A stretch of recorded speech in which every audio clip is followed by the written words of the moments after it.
Alright, so let's do a little garden update. So you can see we have empty holes over there. All the garlic has been harvested. The onions are doing good. We've pulled a couple.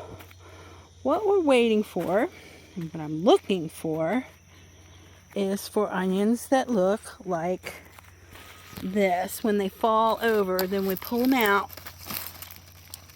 Okay. I'm going to leave the dirt in the garden. I'm going to hang it upside down to dry it, take the leaves off. So we got one. I got another one up on the porch. It needs to be. Okay, so we got two. So they're coming. Here's another. Look, here's another one. So pull that one out. It's not a very big one, but you know what? I like onions in different sizes, so I'm okay with that. We have, this is our cantaloupe. They're all still pretty little. Lots of flowers and lots of bees, but I don't really see any that are starting to get big yet. And, oh look, we finally got oh look. Yay, the beans are finally starting to flower. Now, these beans, and I'll show you on the other side in a minute, the beans from here, so just one section from the post over to where the cantaloupes are, these are all those yard long beans. They're long, and they did really well right away. These others are just regular pole beans, and I don't see any flowers on them yet, but they should start soon. So let's put the onions in the strawberry bowl. And now when you look, you see a lot of purslane. So I'll give you a close-up here of the purslane. This is what purslane looks like, and this one's getting ready to flower. We have deliberately left it in. We did not plant it. Oh, look. We didn't plant the purslane, but we have left it in there because of the nutritional value for it. Purslane tastes a lot like, I'm going to come out and check this zucchini a little later today, or maybe tomorrow. We've gotten one so far. You got to watch zucchini though, because overnight you can end up with a giant. Anyway, sorry about the purslane. Purslane kind of tastes like spinach, and it's good for you. And Candace has been picking it and putting it in the smoothies. So that's why we're leaving it here. It's kind of safe. You can see it's actually doing pretty well, robust. We did pull some out, and of course she's harvested some. So that is why we have a, quote, weed growing in our garden. Now we got okra here, and we've got, it's getting ready to flower. It hasn't flowered quite yet, but it will soon. Okra, we have to keep an eye on these things because okra grows really fast once it starts. And this is our corn. So the thing that happened with the okra and the corn, they've actually been planted twice.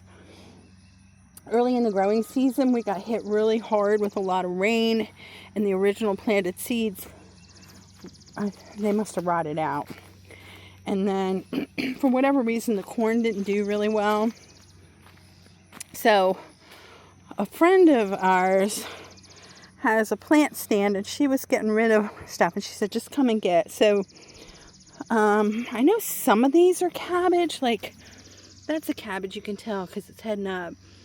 But some of these might be like that and that. They may be collards or something. They might not actually be cabbage. I don't know. That might be, I don't know. And the weird thing is, some of them might not make it. This is not really a good place to plant cabbage, but it's the space that we had, so we planted it down here. And the reason why is this right here. We have that right there is a black walnut tree, and we have them everywhere. They're all over this property, and walnuts can't remember the name of the word for the chemical that they put in the soil, but it's poisonous to a lot of plants. So if it does, the cabbage does well, then, you know, we're blessed. And if it doesn't, it's okay. You know, we're going to get something out of it. Just what, I don't know. But, you know, these plants were given to us, so we're going to make the best of what we've been provided with. All right, so now we're on the hilltop garden. This is all the loofah, and it has gone crazy. It's actually grown up over the top here.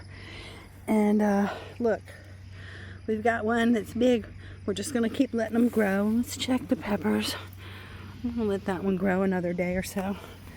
Some volunteer tomatoes.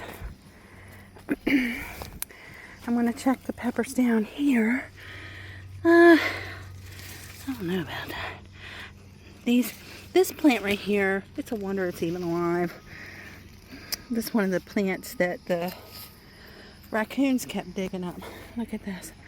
I don't know if you can see it, but there's ants on the flowers. And they're all over the loofah plant. They have a symbiotic relationship. See them there? So they get like a nectar. Isn't that beautiful? They get a nectar from the loofah, and in turn they protect the loofah. So we're going to come in here. I know there was another one somewhere. There it is. See? And we're going to get more as they continue to flower and grow, and they'll come down through in here. Let's check. There may not be any cucumber. Oh my goodness, yes there is. We got a cucumber. Oh great, so I'm going to break my plant. Okay, I'll come back with the scissors on that. Cut it. So we got a cucumber. These little cucumbers down here, this one's not ready, but they're called lemon something. This is one that's ready. They taste just like regular cucumbers, but they look like this yellow. And they don't get real big. But, yep. So we've got some more in here. I come in here every day, and that's why we're not loaded down with a bunch. I did trim off. Oh, yeah, we are. Look at that. I did come in the other day. Let's see. Can you see this? Look.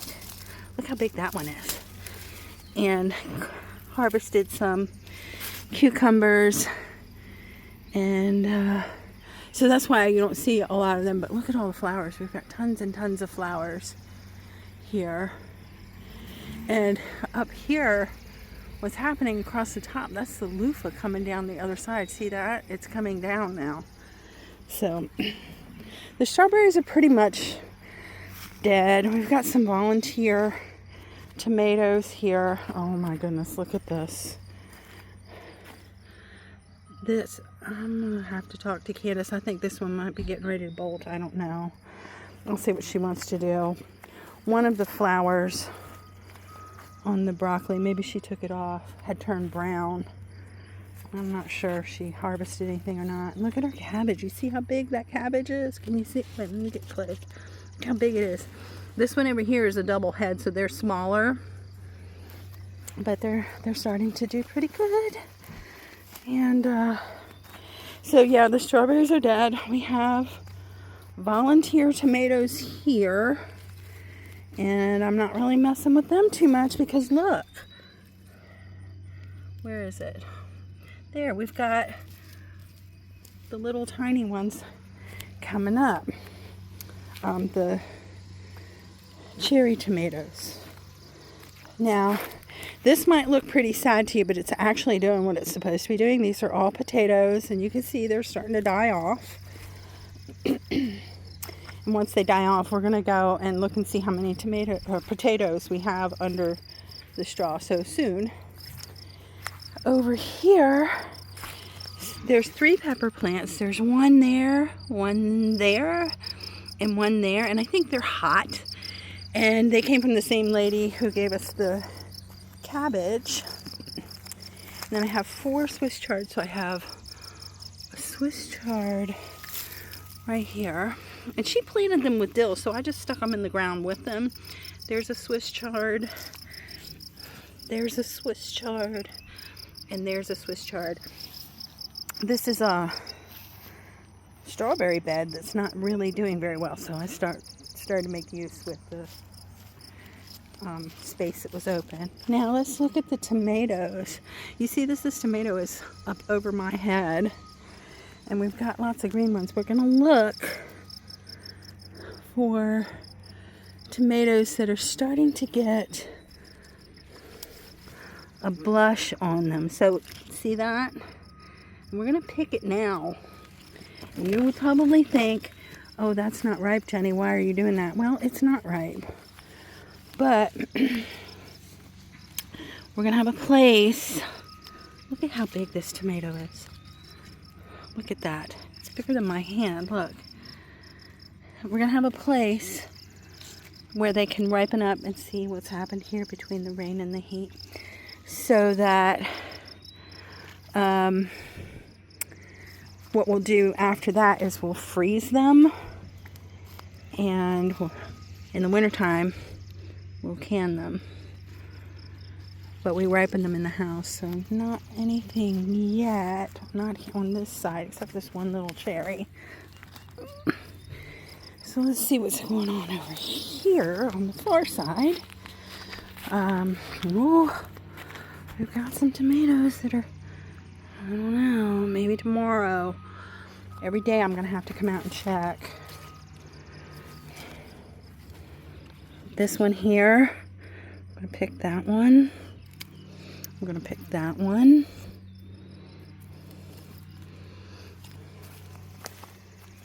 And we got some plum tomatoes down here. Aren't they beautiful? Oh my goodness. So look, this is the contraption that I made to keep the raccoons out. So that's where we're at today with this garden in early July.